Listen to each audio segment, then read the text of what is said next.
All right. Oh, now we start. Amazing. So, hello everyone. Welcome to week 10. This week we have Aesthetician Labs presenting. If you guys want to go ahead and introduce yourselves. Cool. Yeah. I'm Noah. I'm a lead developer, and 1/3 clearly of Aesthetician Labs. I'm Sam. 2/3.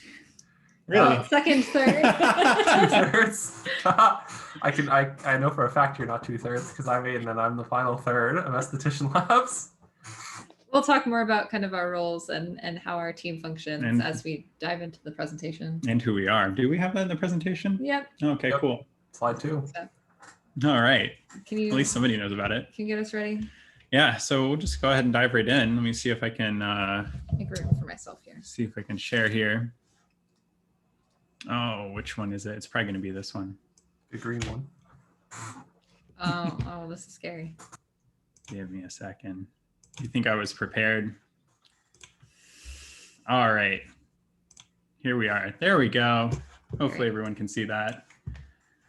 Great. Yeah, so this is our presentation on getting from student to sustainable, how we went from student team to our attempt at becoming sustainable. How we're trying. How we're trying, what we're doing. And what we've tried. Yeah. So, as mentioned, we are Aesthetician Labs. We are all located in Rochester. We're Rochester based. We are an artist-owned cooperative by structure, just meaning that all three of us own an equal share in the company, in our success, in our failure, in all of it. We did start when we were students with the New York State Game Dev Challenge in 2018. We were first place student winners with our game Crazy Plates, which we'll talk about in a bit. And we incorporated as a company formally in June of 2018. We then obviously continued to be students, continued to work on the company. We went full-time in May 2020 after Noah and I graduated because Aiden beat us to the punch. Which brings us to solo introduction. So Noah, why don't you? Yeah, we've kind of already been over it, but hello, I'm a lead developer and co-designer with Dano, and also a water evangelist, as some of you may know.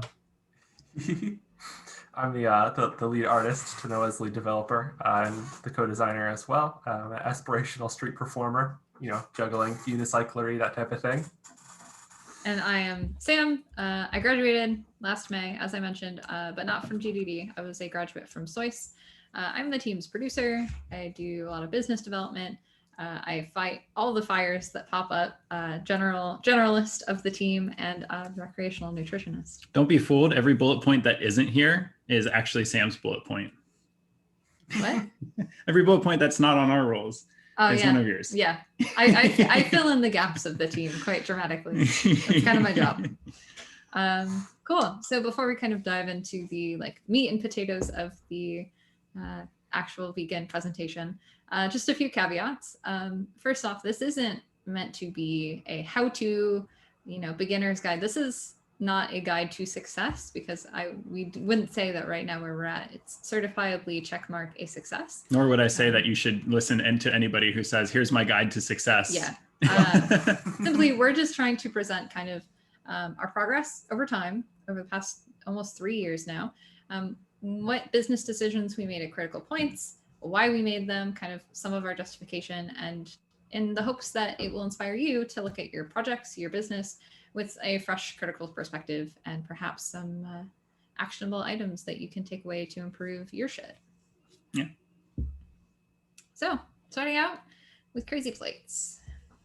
Yeah, so we started Crazy Plates at the Rock Game Dev Jam in 2017. The theme was Rochester. I think it was their first one. And so as we've grown kind of tired of saying, we thought, what's more Rochester than garbage plates? And we made a game about delivering garbage plates. It's a fun arcade game. You may have seen it in the Magic building, the arcade cabinet there. I know Kent has currently multiple high scores on there. And I think the world record high score, but at least in playtime. But we pitched that to the New York State Game Dev Challenge with the goal of getting funded and starting our company. And that was explicitly in our pitch for the challenge, was not only do we have this game and we want to get that fund to go to publishing, but we want to start a company and stay here. And also to leverage that recognition from the award and the partnership with Magic to build our brand early on so that we can then pivot and kind of work on more stuff from there. So really kind of get our legs under us in terms of being a business. And then we did leverage that position for recognition networking as a really strong portfolio piece and a foundation. I can link to a .gov website with my company's name on it and be like, look here, we're recognized. So it was a really strong core foundation for our company. It wasn't completely intended to be that, or it wasn't necessarily intended to be a commercial success, but we were trying that. We pitched to publishers, but the core there was really recognizing the opportunity through the competition and what it afforded to us as a company in the longer term, more than just the game that we were developing for it. Mm-hmm. Even though I think we get like little drips and drabs of revenue, but certainly not enough to make it to pay for the time we spent developing the game. No. Not even close. And that isn't heartbreaking. That's never been a disappointment to us because we had, set expectations around that. I would say the Ayla story in general is a story of risk mitigation. We always try to get somebody else to pay for it. Absolutely. And generally in business development, that is a smart move. It's a really good move. As we will talk about more. So that brings us, after we kind of graduated from Crazy Plates, we were still students at the time. We were trying to decide what was the most kind of savvy next to move forward as a company. And we decided on hyper casual and client work for some reasons that we'll start to dive into. So as we're recording, which options in terms of industry, within the industry, which different markets would fit us best in terms of trying to get to financial stability. We ultimately landed on hyper casual for some of these advantages that we were able to pull out really early. Yeah. If you're not familiar, hyper casual, it's a mobile market. Basically, any of those games you see in the annoying like mom versus dad ads, those are hyper casual games. Quick to make, super kind of small in scope, but it's a really interesting challenge because they have to hit as wide of a market as possible. You have to get everywhere from like a 3-year-old to a 90-year-old in terms of somebody who'd be interested in your game. Men, women, trying to get an even ratio. Yep. So we landed on hyper casual ultimately because the games, by being so small, especially when you're first creating kind of the idea and testing the idea, are really easy to turn around because there's not a lot of content there to make. Which means that you can prove your concept really easy, which also means you can disprove your concept really easy. And it means a quick road to failure. So you don't waste a bunch of resources, time, money, energy, manpower on a game that will ultimately be a failure. That low cost. Oh, go for it. Oh, I was going to say, and the nice thing about that like very large target market is it means that along with that low cost is a very high potential reward because there's so many prospective players for your game. Yes. Right. Yeah, financially, even though they are free to play games, the market hits really big when you get a big success. Plus, this played really well in terms of the rapid iteration, the fast kind of jamming on ideas played really well to our team's broad experience with game jams. Noah and Aiden both are kind of jam enthusiasts. Yeah, and we also looked at it at the time and thought about what resources we had gained through the course of our Crazy Plates project, which originally started as being a multiplayer console game and eventually kind of became a mobile game or mobile arcade game. And we thought, okay, well, this is pretty close to what we're already doing. And we have now, we purchased Mac Mini to do iOS builds. And so like, if we didn't do something with the App Store, like why did we pay for a developer's license? Why do we have the hardware to do it? Why do we have these iPads? Like we were trying to leverage assets we already had, again, to mitigate some of that cost up front. Yep. So as we moved into hyper casual, we began with our first game called Utter. We actually started a production studio in order to kind of develop Utter, in order to double dip on our student time and our work time, because we were all very tired after being full-time students, working part-time jobs, and trying to start up the company. So double dipping on that time was really smart. We then pitched Utter to publishers as we got kind of a proof of concept. Didn't get a lot of responses. I believe we got 2 or 3 responses out of 13 pitches. But it did get us in the door with one publisher who we then kind of ran with. Who also happens to be the largest player in the market. So. Yeah. But the game Utter wasn't hyper casual at heart, as quirky and as fun as it was and as shocking as it was. And as a side note, kind of outside of hyper casual, while we're talking about Utter, it did actually get picked up by a web platform along with Crazy Plates. The web platform relationship didn't really go anywhere, so it's just kind of a footnote here. but that's part of the outer story. Yep. It's also part of a lot of what we did early on and what we continue to do is try to explore as many vectors as possible. You should always have a big kind of palette in front of you, try to identify as many different vectors you can go in.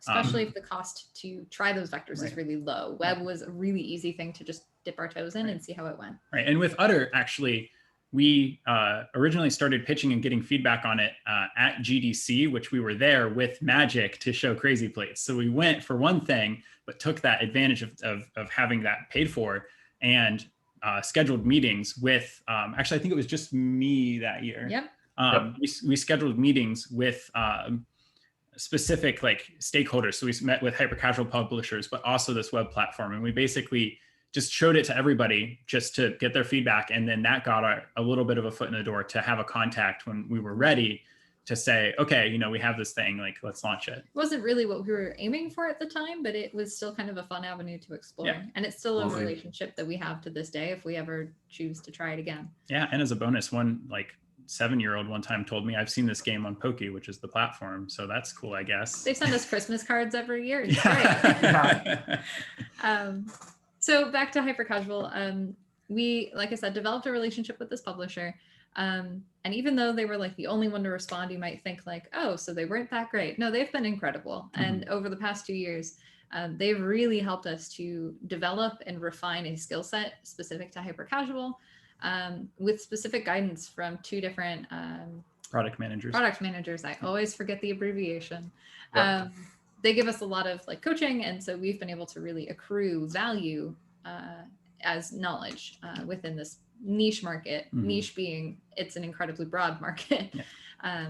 That said, after 2 years, we still haven't had one of those high potential success like hits. But the nice thing with the hyper-casual market is that if you develop a strong enough relationship with a publisher, you can actually start to receive some support from them. And that varies from publisher to publisher, but they do provide some support to some of their better performing studios. And we were able to, develop a really long lasting relationship with them. And, we've been working with them for what, 1.5 years now. 2 years.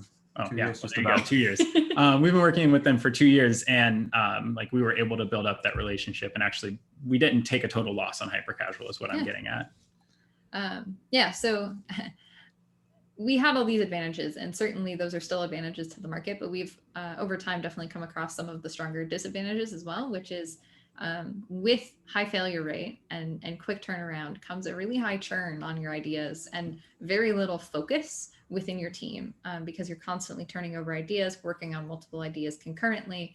That can be really creatively unfulfilling if you're not in a hyper-casual, or even if you are, it's just draining to constantly be turning on those ideas up to 4 or more a month, depending on the month.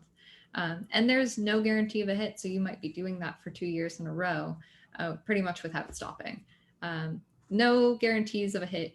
It's true across all of game development. It's kind of something that you'll hear over and over again, but especially in hyper-casual with such a high churn rate, that's especially true. Yep. And can be a little demoralizing if you're not, and even if you are very strong against that sort of force. Yeah, for a frame of reference of what we mean by like the volume, we developed, I think, 70 prototypes in 2 years and tested 60 with them. So it's a really quick pace. And that's on top of client work. That's on top of internal IP. Right. Like that's part of our job. And that's 70 protos over 2 years. Yeah. So from hyper-casual, we're alluding to the fact that we're moving out of that. We're not leaving empty-handed. Like Noah said, through this really strong relationship, we have gotten a lot of support. We have accrued a lot of knowledge, but we've also in the process of creating these prototypes, established really strong production pipelines and development workflows with an emphasis on rapid prototyping and iteration. And it's helped us develop critical tools that we use even far outside of hyper-casual. Like this is just kind of fundamental to our studio now. Yeah, we developed actually a lot of game design techniques. I gave a talk at Rock Game Dev about one specifically, but we've actually developed creative ideation techniques within our studio because we had to brainstorm so quickly and so in such high volume. And with the feedback from our product managers, we had weekly coaching sessions with them where we were able to back and forth with them and not only improve our ideas, but the process by which we vet ideas. So there's a lot of value there that we got out of it. Yeah. And for all of that quantity that we churn out, we have this huge expansive portfolio of execution to reference for client projects. And because there's so many, 70 prototypes, 60 prototypes, we can hand select, oh, a client really wants this mechanic. And we have 3 prime examples because we have such a large volume to select from. Absolutely. That's really not something that you can get other than with a high churn rate and some time. You might notice a trend here. You know, we're starting to build up a lot of things about our studio and kind of institutional knowledge within our team through each of these projects, right? We try to take away at the end of each thing what we gained and try to predict better for the future what we can gain, not just monetary value out of these things. Yeah. So that brings us into client work, which we started simultaneously or kind of concurrently at the end of Crazy Plates with hyper casual work. So we've all been active in Rock Game Dev for a while, and our client work soiree actually began with 1 or 2 Rock Game Dev community members who knew about our work reaching out and saying, hey, we've got this project. We'd love to see, what this would look like. So we attribute a lot of our entry into client work as a result of a really strong network. And that's a quick takeaway here is how critical it is to have that strong network. And we'll talk about that more in a bit. But in client work, we started with small projects and kind of have been graduating upwards with our clients and with new clients, learning more every single project, really trying to keep track of those learnings and use them effectively over time.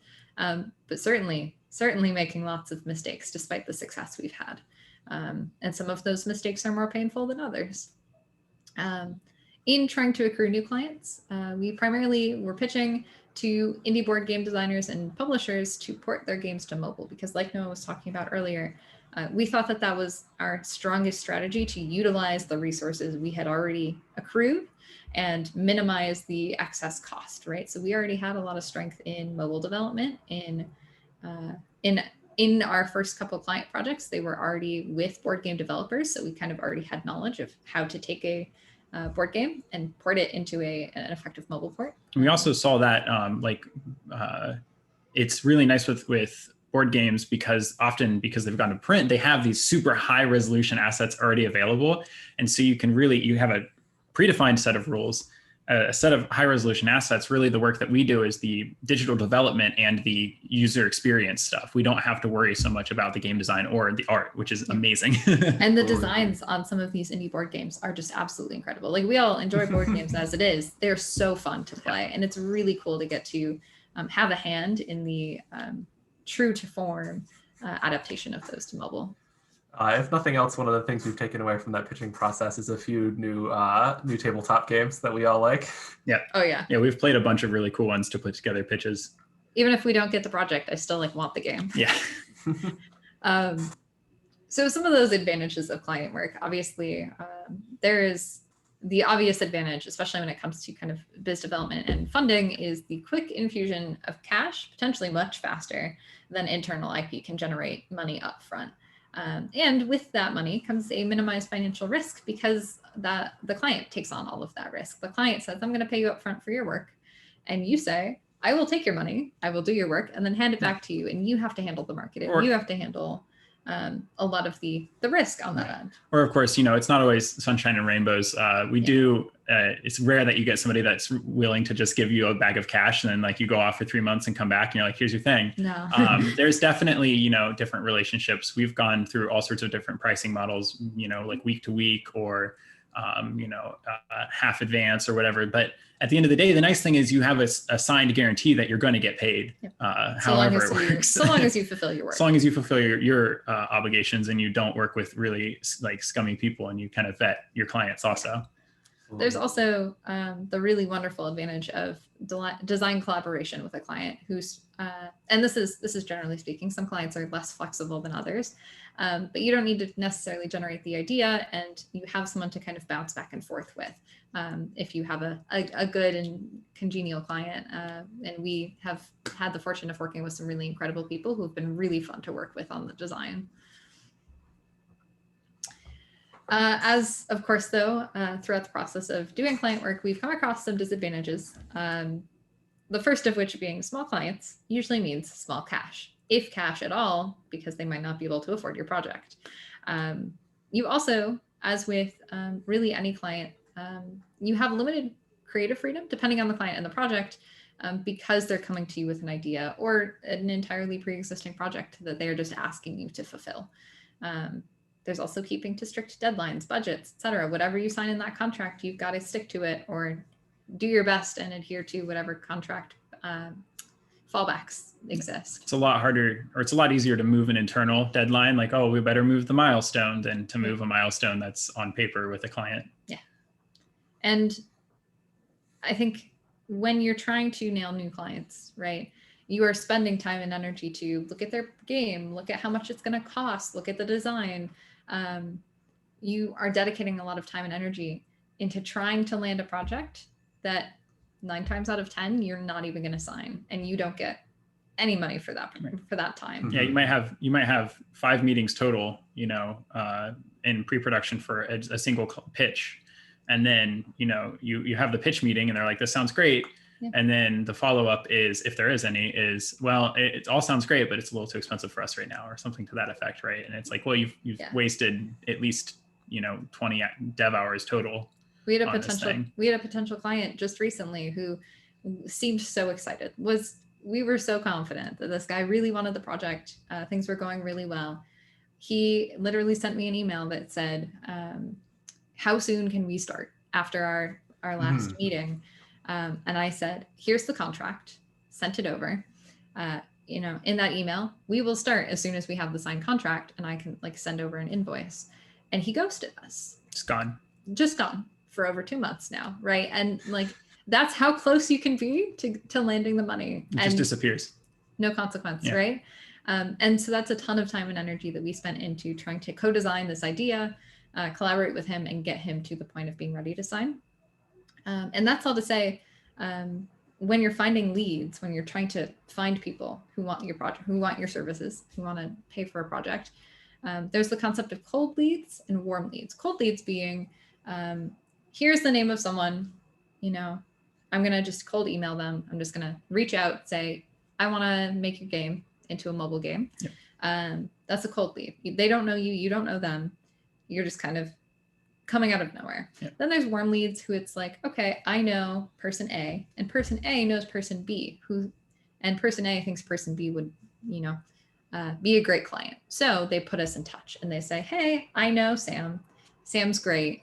I think you, person B, would really like Sam's services." That's a warm lead. I'm being introduced. There's a little bit of trust kind of carried through that relationship.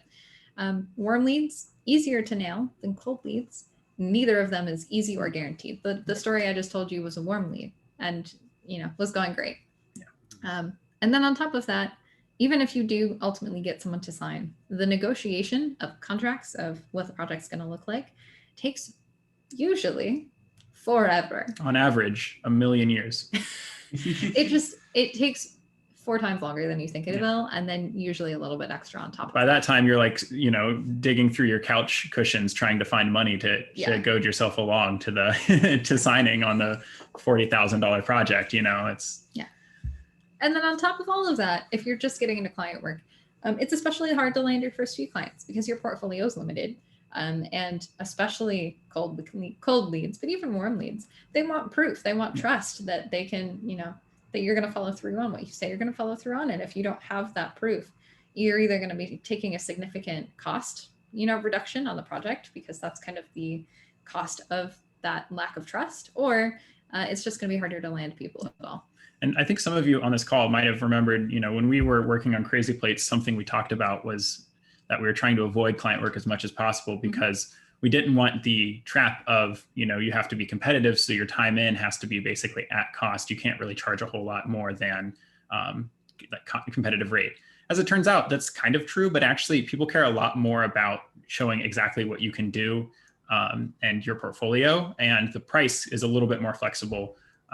But it's still like we said, we've been working with small clients who don't have that much money to begin with. So it's not even a fact of competitiveness. It's just a fact of availability to or financial readiness from our clients.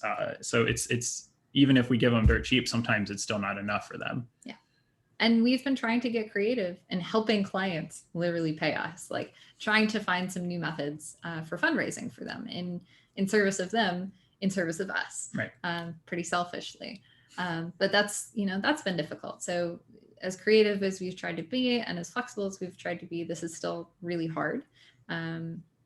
Yeah, and it's really, it's the case that we often feel like something is a silver bullet on first blush, and then we start engaging with it, and it turns out a lot harder than you'd think.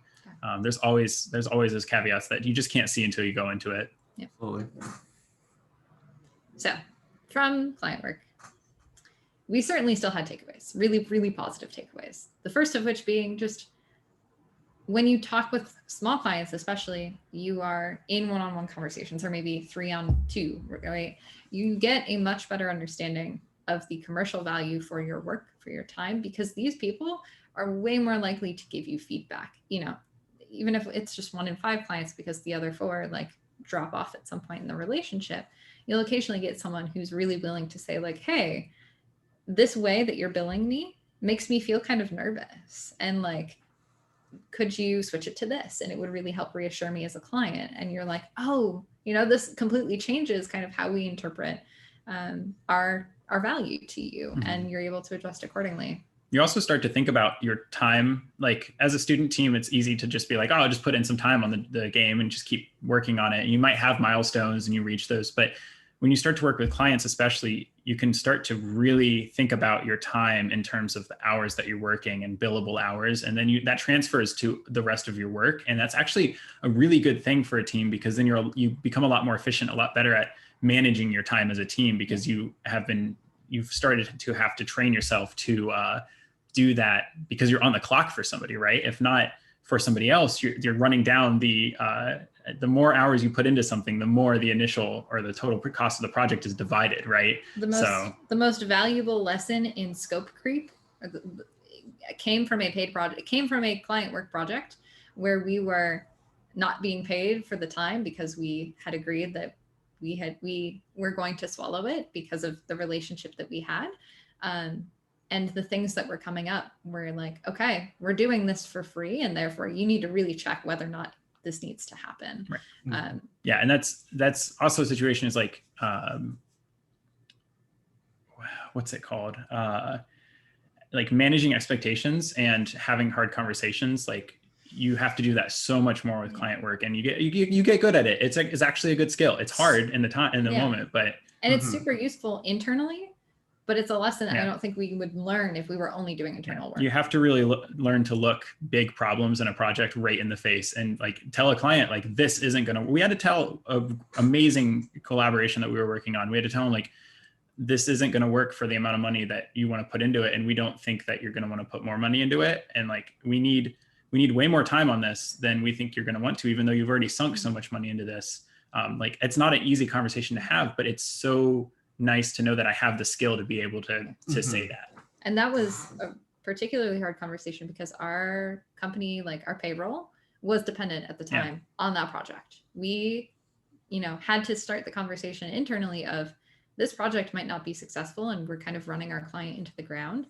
But if we let go of this project, we won't be able to pay ourselves. And we still had to kind of make the call that like, it's best for the client and for us, professionally to let go of this project. But it comes with some hard consequences and a very hard conversation. But at the end of the day, the takeaway for us is that it's, important to have those hard conversations and to recognize them. And now we're better at recognizing the, runaway expectations earlier, even internally. Again, it transfers, all these skills transfer and it's value accrued with your team. Yeah, the timing of it is also one of the most important things, like recognizing when that's going to happen eventually and using that as a signal to have that conversation right away instead of another couple months down the line when it becomes an even more difficult conversation is invaluable.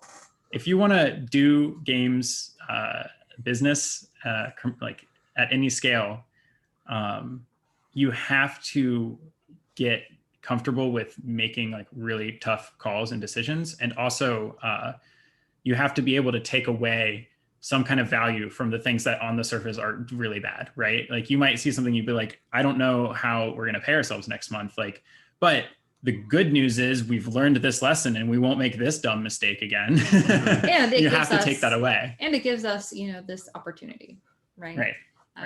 And look for the next opportunity. Like we're in a actually really amazing spot that we feel, at least right now, because we were able to be honest with that project and let it go. And then we had to scramble to move on. Yeah. So all of that to say, we also learned a better understanding of what stakeholders want through that one-on-one feedback. And that extends beyond clients, right? Clients have taught us things about what our hyper casual PMs would want. Right. They've taught us things about what publishers who we might be pitching to who are not even mobile, right? What they might want, because we just have a better understanding of our value. On top of all of that, client work has built up a portfolio and even some awards for us. So definitely not a loss for all of the kind of disadvantages and hardships that we've dealt with along the way. As a side note, just kind of on our roadmap of sustainability here, until we went full-time in May, maybe June, we all had full-time jobs or part-time jobs outside of Ayla, sometimes multiple per person. I know there was a few times where I was working 2 or more jobs outside of Ayla and on top of being a student. So don't think that this was, completely funding us on top of being a student. And certainly being a student was helping our finances as well. I think we owe a great shout out to Zelda's Home and Garden, which floated Ayla along for over a year. My mom's cleaning and landscaping business. I also got work through the School of Individualized Study, which on top of giving, our company a lot of help, just helps me individually by giving me a job. So that brings us to the current. So kind of phase 3 of our evolution, which we're just entering now, is premium content and larger clients. And here you can see something very hot off the presses as of today, this morning, when I was finishing up the slide deck, the screenshot of a premium game that we're working on. So we're moving into premium IP. Currently, we're working on 1 or 2 premium games with the intention of pitching to various publishers and platforms. Both ideas being iterations on something in the past, from hyper casual, from even before hyper casual. We're just kind of carrying through fresh ideas into this premium space. Yeah, when we lost that big partnership, we kind of sat down and looked at what do we have in our backlog or in our past portfolio in general that we could really try to leverage, because we already have something developed. It's already an existing IP. We don't have to come up with a whole new game design. We can adapt something that already exists. Yep. This through line of leveraging existing content. Leverage the assets that you have. Try to take a really strong assessment of everything that you have. Think outside the box. It's so important. Yep. I was going to say, a mentor once told us that just because a game didn't work at the time or didn't work in the market you tried it in doesn't necessarily mean it can't work in a different market. So you should always be able to look back on your backlog of failed projects and think critically about what was strong about them and why you liked them in the first place, and how you can maybe apply that in a new market in the future. Yeah. So from where we're sitting now, we don't have 2020 hindsight like we do with hyper casual, for example, but we do see some advantages and disadvantages. Check back with us in 2 months and they'll probably be far more expansive. But from where we're sitting currently, some of the advantages of moving into this premium content space is the potential to get money, and potentially lots of it, depending on who you're talking to. Money bags. Up front before development, which is what we need right now. We need runway. Before asterisk development. Yes, before. Before full-time development. And we'll talk about that in just a second. But that runway gives you the ability to focus on the project, which I'm sure, especially as students, a lot of you can really understand the desire to just focus on your project, right? And as a company, trying to split your mind between premium and then hyper casual and then client work and then your internal stuff, that's a lot of splitting your mind. Yep. The more you can focus, the more value you can put into that one thing. It also, just that ability to focus means a more expansive universe, world, gameplay. You get to do more with your game, and that always feels good. And depending on who you work with, which publishers and platforms, you also get potential access to PR, player base, etc. Also network. Again, they'll have an expansive network of people you can reach out to if you're stuck. Yeah, and all of that means a more successful game, right? Yeah. The big disadvantage here is, or at least the one that we're at least currently most aware of, is that yes, you do get money bags after you invest the time and money into your pitch. If you land it. Yeah, if you land it, right? That means you need to have enough runway to develop all of your pitch, right? There's no guarantee that money is going to pay off either. So, if we spend 2 months finishing this current pitch and then we pitch it and it doesn't land, we only have 2 months left in our runway. And that's a potential loss of 2 months, and Yeah, 2 months on the thing that might have been the successful thing. yeah, and potentially if you're a bigger studio, bigger team, bigger project, that's potentially years Right. of investment lost. That's a huge downside, and you have to really weigh: do we have the resources to try and go for this premium content and potentially lose months? Right. And there are ways to mitigate that too. Yeah. Because we're a cooperative, we don't go for any kind of direct funding for our studio from investors. Like we cannot sell shares of our company because we have to have equal ownership as employees and full ownership of the company. But there's opportunities to get investment in royalties on a game. I know Super Daryl Deluxe actually, if you didn't know, RIT has a VC program, and the Venture Creations funded part of Super Daryl Deluxe. So like there are opportunities to get funding ahead of time to kind of cut back on those risks, but it never guarantees anything. Yeah. And it's still, to get that funding, you have to show some kind of promise. So you can't just show up empty-handed and say, I would like to make a scrap of paper, a napkin. Here's my big idea. I'd like $100,000 so I can go off for 12 months and do this. Like, it doesn't work that way. So that's kind of where we're sitting right now with premium content, right? And like I said, this will change as we continue to grow. We don't have quite the hindsight here yet. But so on top of premium funding, because like I said, running low on runway, trying to minimize our risk, trying to improve our chances of making it through this and getting to sustainability faster, we are still doing client work, but we're focusing specifically on larger clients, towards agencies, networks, etc. And this is actually partially based on a conversation I had with a peer/mentor of mine pretty recently. With larger clients, especially as compared to smaller clients, large agencies or networks, for example, have large clients. They have partners within them, kind of folded underneath. And both the agency and those individual companies, partners, clients have larger budgets, right? The bigger you get, the bigger the money bags get.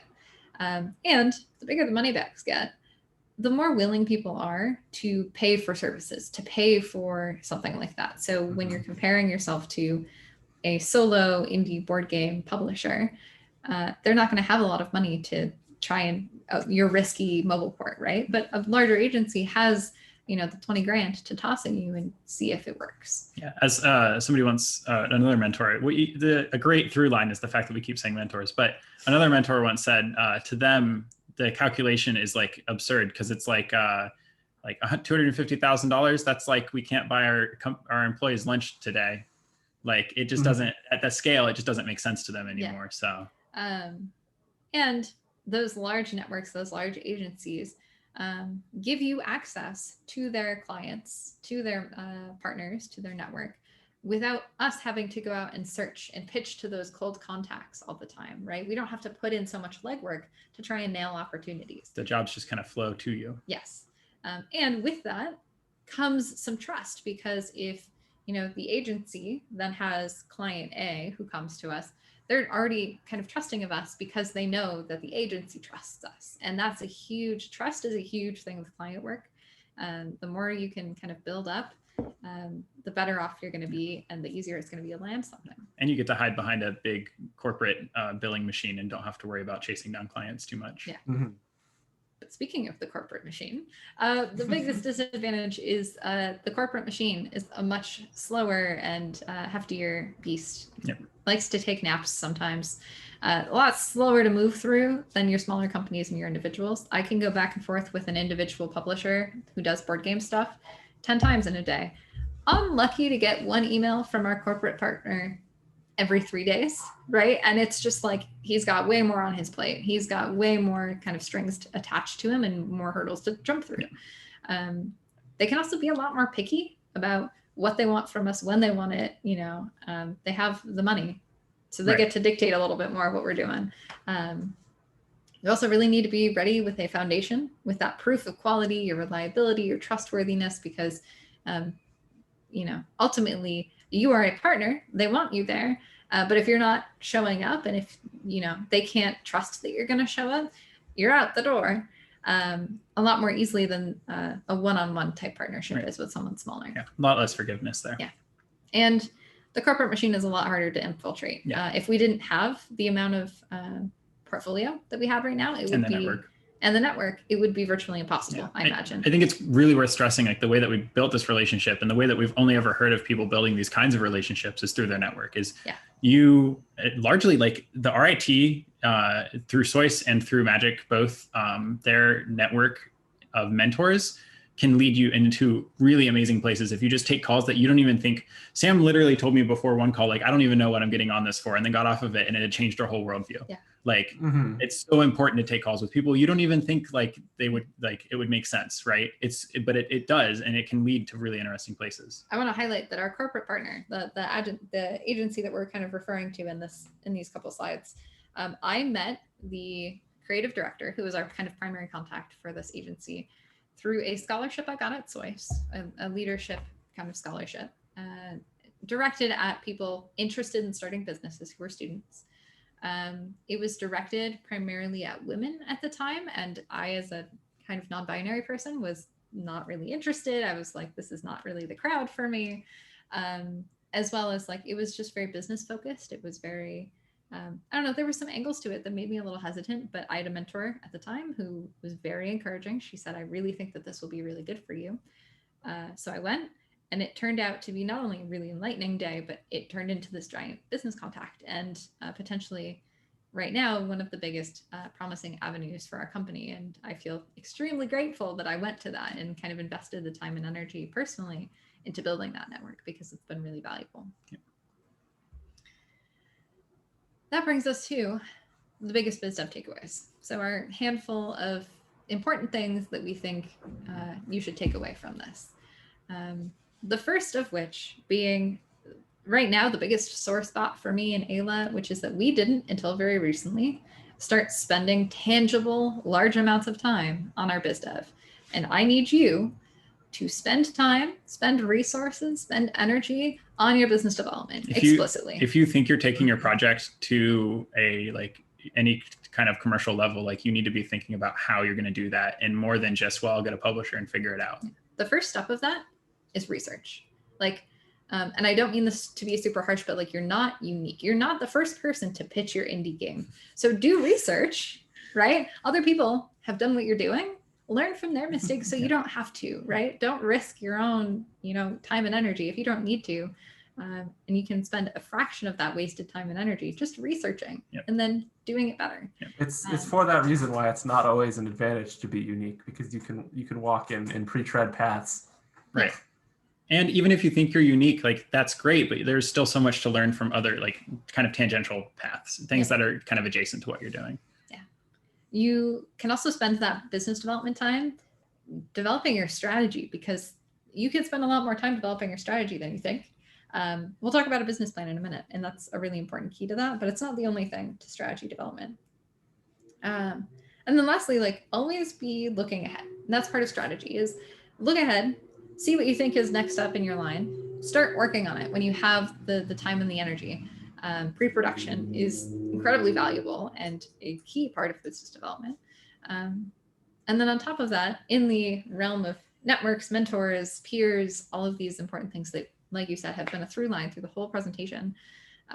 Explore outside perspectives. Get in touch with as many people. Utilize your network to get outside perspectives, because they will give you so much insight into what you're doing, even if they're not, So I had a mentorship meeting last week with someone who, her perspective on what we were doing was completely outside of the realm of kind of what I thought was reasonable for us, but she still had so much valuable insight into what partners and clients and publishers are all going to think about us, right? And so it's still really valuable time spent. Yeah, sometimes you need a suit to look at you and say, like, I mean, you kind of look like you suck to me. And it's like, well, that's what they're all going to think then. And I need a suit because the suits have money bags. Yeah. So and you might think like, but that's a dumb suit. Yeah, but you might need to have a good They suit. have the money bags. Yeah. Right. And that's the other thing, is you have to be willing, if you're going to ask for feedback, which you should from your network, from your mentors, you also need to be willing to take that feedback, take that critique, maybe with a pinch of salt, maybe take parts of it and leave others, but you need to be willing to take it, because not only does that make you like a good person and people are going to want to work with you, but also it's just not useful to ask for it otherwise. Instead of dismissing outright, even if you think it's not relevant, identify specifically why it's not relevant to reinforce your own identity. Mhm. And then double check, make sure there aren't, any pieces that can't be relevant, because there Yeah, probably are, there at probably least a couple.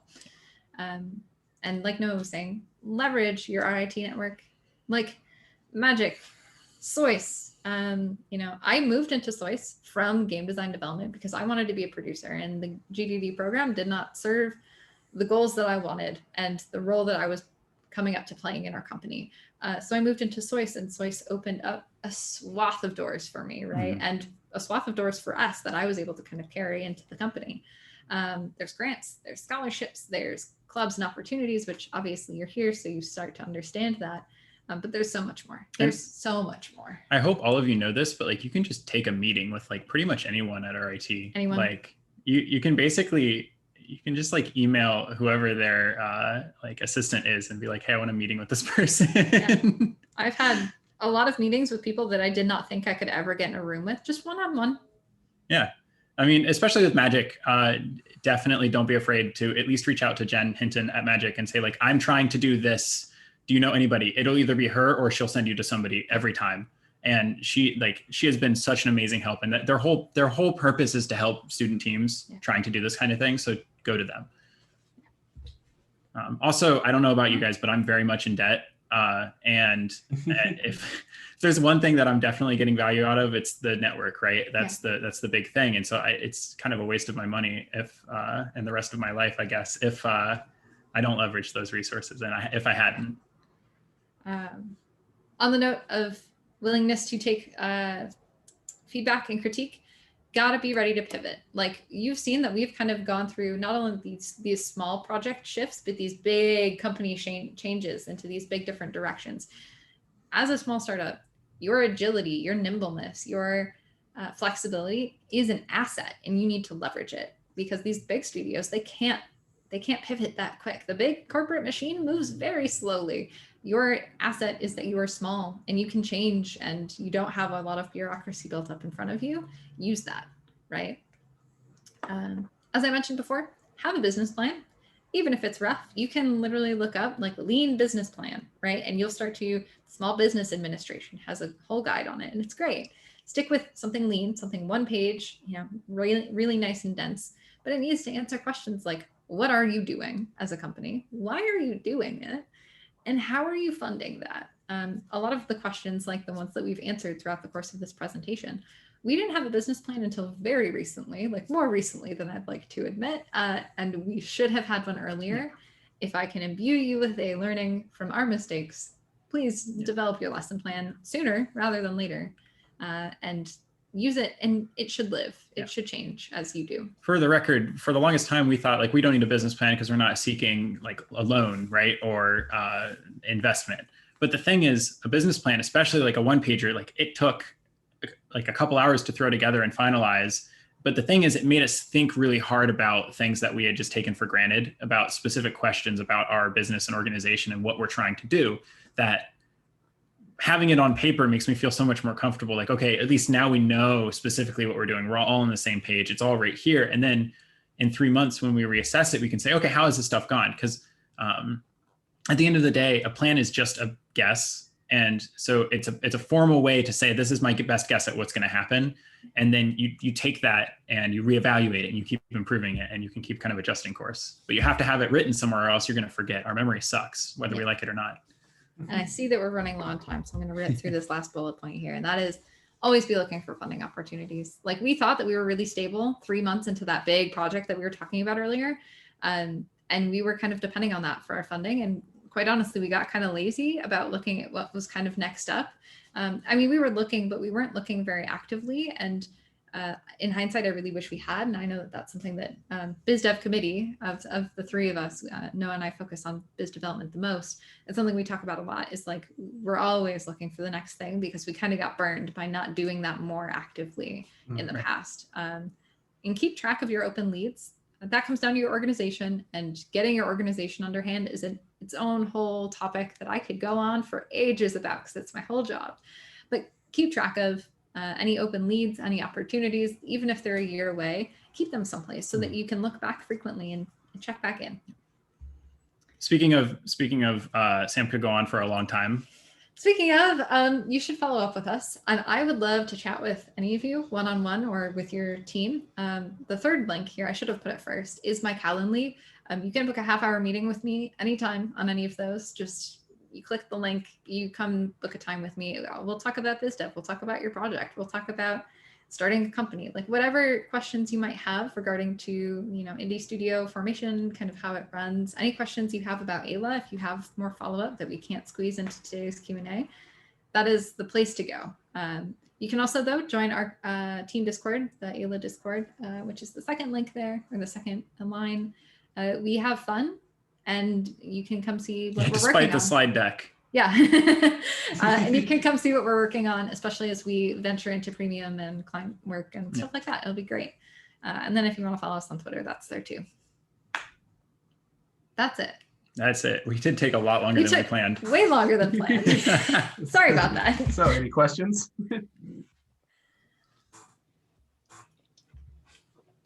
While we're waiting for maybe people to type questions, what does a typical week look like for you guys now?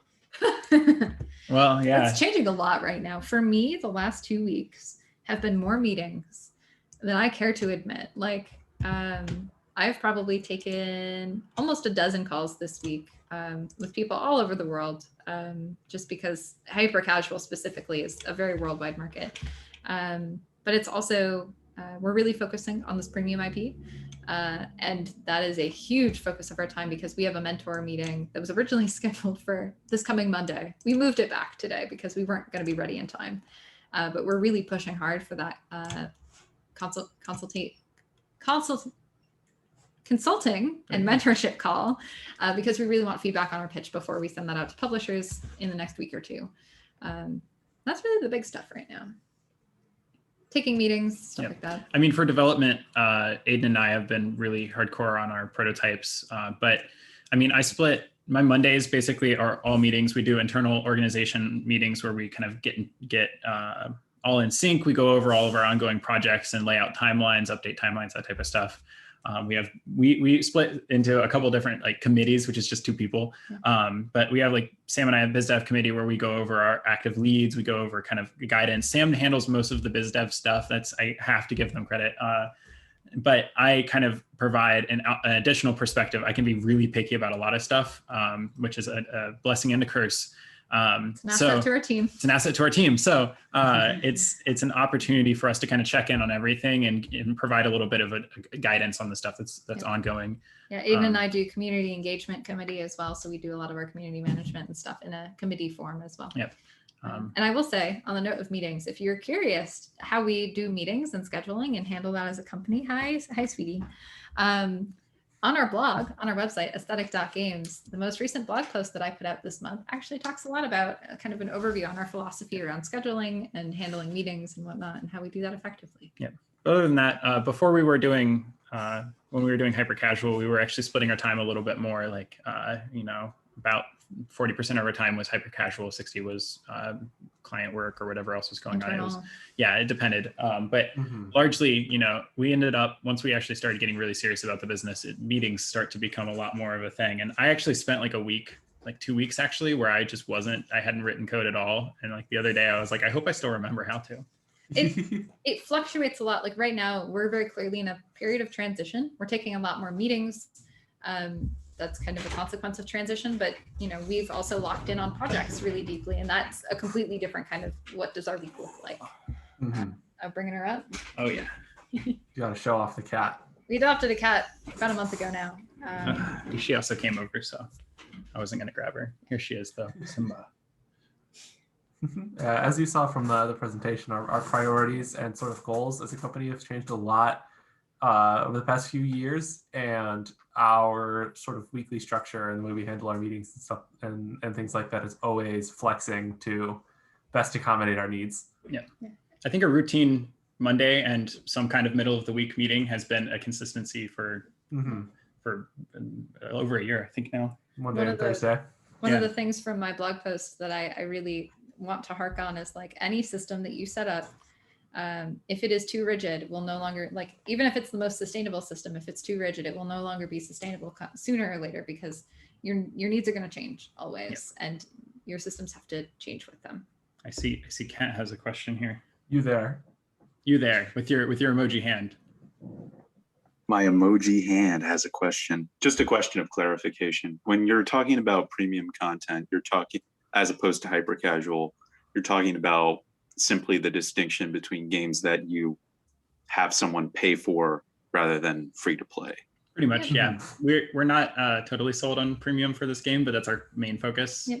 We have a secret free to play pitch for it, so that we can pitch them, but it doesn't fit the market nearly as well, based on our research. Yeah, and right now it is kind of targeted to be a mobile game, but we are also super open to PC console. Like, pretty much, it's what can we land? Yep. Mm-hmm. Who wants it? Yep.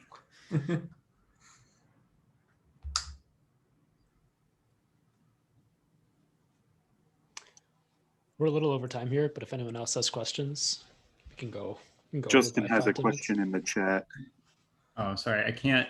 I'm actually terrible I at can read saying it. fact. Oh, thanks, Ken. What goes into making a successful pitch, and what are the most important parts of the pitch? Oh, this is a whole nother talk. I think the best concise way to answer this, the fundamental biggest point that we've come across in our research, because we're by no means expert to pitching, is to be short and sweet. Like, you're almost always going to talk too much. And these people have very valuable time. They're probably looking at a lot of pitches. Be short, be sweet.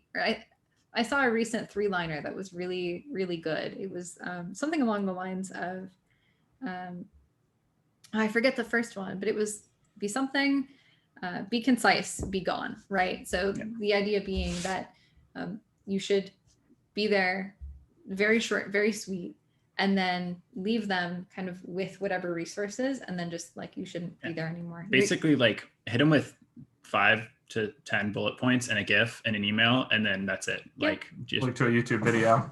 If they want to know more, they will reach out. they'll reach to out, you. yeah, and You'll know. that's where the conversation starts. But you need to identify what's unique about your game, why anyone should care, and then you need to put that into as few bullet points as possible in a GIF. And then send that out to like way more people than you think. Yeah. Right. Like applying for jobs, just send it everywhere. Yep. Just even if you're only partially interested. Yep. And then give them time. Do not pester publishers. Do not pester after your pitch. Give them some time. Yeah. Those are kind of the big takeaways, but like I said, that's a much deeper conversation. There's also a lot of great resources on writing good pitches, and you should definitely read into that. A Tiny Build has a really good article. It also depends partially on what market you're pitching to as well. There's some differences. There is some in the variance different there. markets. And that's, again, where research comes in. Yep.